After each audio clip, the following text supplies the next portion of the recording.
For automatic drilling machine on-site application demonstration episode 3.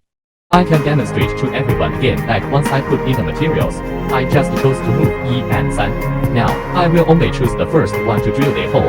Let's turn off R and 3 and put the first one into working mode.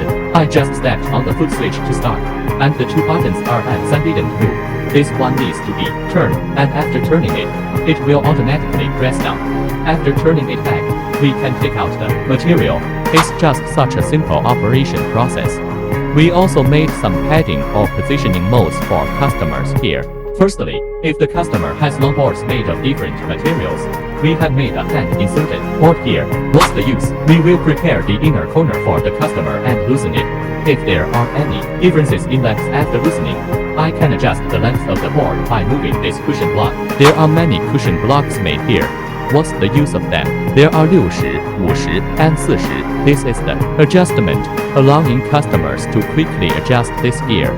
Why do we rely on gear adjustment? If the customer has materials of different widths, we adjust this support to accommodate the clamping of aluminum or work pieces of different widths.